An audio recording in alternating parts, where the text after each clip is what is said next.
Break के बाद आपका एक बार फिर स्वागत है। और इस वक्त हम बात कर रहे हैं मध्य प्रदेश की राजधानी भोपाल के उस बड़े हादसे की जिसमें अस्पताल की बिल्डिंग जो है, अस्पताल का एक वार्ड जो है वो भर कर गिर गया है। कस्तूरबा अस्पताल के महिला वार्ड में यह हादसा हुआ है और बिल्डिंग गिरी है। फिलहाल कई लोग इस वक्त मलबे में दबे हुए हैं। हालांकि 12 के करीब महिला मरीजों को बाहर निकाला गया है, लेकिन बताया जा रहा है कि 15 से 18 के करीब लोग अब भी इस मलबे के भीतर दबे हुए हैं। जैसे जैसे आवाजें आ रही हैं, जैसे जैसे अंदर से कोई पुकार रहा है, जल्द से जल्द उन्हें निकालने की कोशिश हो रही है। हालांकि अभी तक की राहत की बात है कि अभी तक किसी की मौत की कोई खबर नहीं आ रही है, लेकिन जो बताया जा रहा है कि जो 12 लोग निकाले गए हैं उनमें 3 से 4 ऐसे लोग हैं जिनकी हालत काफी गंभीर बताई जा रही है।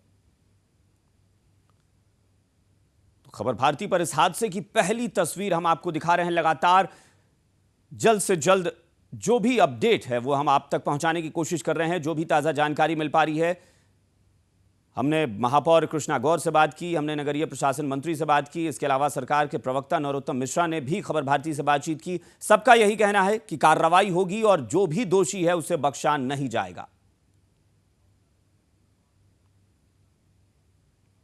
और नगरीय प्रशासन मंत्री बाबूलाल गौर ने भी खबर भारती से बातचीत की। इस दौरान उन्होंने क्या कहा, आइए सुनते हैं। बहुत बड़ा हादसा हुआ है, अस्पताल की दीवार गिरी है, कई लोग दब गए हैं। नहीं, मैं यहीं पे मौजूद हूँ। मेरी गोंदपुरा क्षेत्र विधानसभा का है। 40-50 साल पुरानी बिल्डिंग है। अचानक महिला वार्ड का एक पोर्शन की छत पूरी की पूरी गिर गई है और उसके अंदर अभी तक 4-6 लोग सुरक्षित निकाल दिया गया है। अभी और भी लोगों को सुरक्षित निकालने के लिए यहाँ पर नगर निगम, पुलिस, बीएचईएल और सारे अधिकारीगण मौजूद है। बिल्डिंग के अंदर पूरी कार्रवाई की जा रही है कि लोग सुरक्षित निकाल दिया जाए। जी बिल्कुल बाबूलाल जी, राहत बचाव कार्य जारी है, वो हम भी देख रहे हैं, लेकिन सवाल यहाँ पर यह है कि जब इतनी जर्जर हो चुकी थी इमारत अस्पताल की, किसी ने ध्यान क्यों नहीं दिया? क्योंकि 2 साल पहले भी इसी इलाके में हादसा हो चुका है। पूछिए, ये उन्हीं का अस्पताल है। मैं तो अब जांच का विषय मानता हूँ कि जांच का विषय है ये। तो बाबूलाल गौर जी का कहना है कि जांच का विषय है और भेल प्रशासन से ही इस बारे में पूछा जाए, क्योंकि अस्पताल के रखरखाव की जिम्मेदारी उनकी थी। लेकिन सवाल ये उठता है कि सरकार कैसे अपने मामले में पल्ला झाड़ सकती है, या नगरीय प्रशासन मंत्री कैसे पल्ला झाड़ सकते हैं? और उससे भी बड़ी बात कि उस क्षेत्र के खुद विधायक होकर बाबूलाल गौर जी अपना पल्ला कैसे झाड़ सकते हैं, खुद को कैसे बरी कर सकते हैं इस पूरे मामले में? अगर बिल्डिंग खस्ता हाल थी तो उनकी भी जिम्मेदारी थी कि वो भेल प्रशासन पर दबाव बनाते कि आप जल्द से जल्द इसके रखरखाव की जिम्मेदारी ठीक से निभाएं। और कुछ ही देर पहले भेल के पीआरओ विवेकानंद ने हमसे बात की। खबर भारती से बातचीत में उन्होंने क्या कहा, यह भी सुन लेते हैं। जर्जर इमारत थी, ये सब लोग मान रहे हैं कि अस्पताल की इमारत जर्जर हो चुकी थी, लेकिन उसके बावजूद इसकी मरम्मत का काम नहीं किया गया और नतीजा ये रहा कि इतना बड़ा हादसा हो गया। देखिए मैडम, ऐसा है, मैं बताऊँ आपको कि मैडम जर्जर इमारत वाली कोई स्थिति नहीं है। इमारत जो है उसका हर एक साल मेंटेनेंस होता था।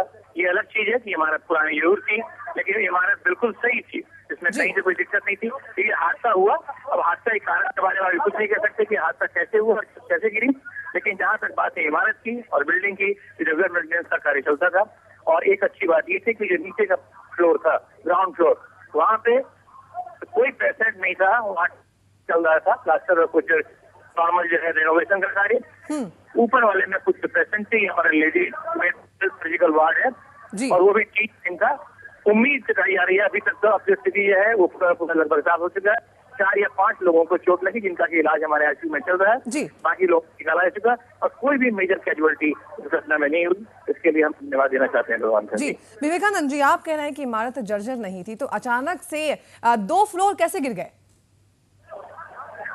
ये फ्लोर जो है, ऊपर वाले फ्लोर की छत जो है वो बीच से कोलैप्स हुई। अब क्यों गिरी इसके कारण मैं बता नहीं सकता अभी। तो बीएचईएल के पीआरओ विवेकानंद का यह कहना है कि इमारत जो थी वो खस्ता हाल नहीं थी, जर्जर नहीं थी, पूरी तरह से मजबूत इमारत थी। हर तरह से उसकी मेंटेनेंस हो रही थी, हर तरह से उसका रखरखाव जो था उसका काम संभाला जा रहा था। फिर इमारत कैसे गिरी है? लेकिन अब विवेकानंद जी को ये कोई बताए कि ना ही कोई भूकंप आया, ना ही कोई तूफान खड़ा हुआ, फिर अचानक से एक मजबूत इमारत कैसे भरभरा कर गिर सकती है? ये एक बड़ा सवाल है, लेकिन इसका जवाब शायद विवेकानंद जी जो भेल के पीआरओ हैं वही शायद दे सकें। फिलहाल राहत और बचाव का काम चल रहा है। इस बीच मध्य प्रदेश सरकार के प्रवक्ता नरोत्तम मिश्रा जी ने भी खबर भारती से बातचीत की। उन्होंने क्या कहा, उस पर भी एक बार फिर से नजर डालते हैं। मिश्रा जी, बहुत बड़ा हादसा हुआ है, कई लोग दब गए हैं, लेकिन बीएचईएल के जो पीआरओ हैं वो मानने से इनकार कर रहे हैं कि बिल्डिंग जर्जर थी।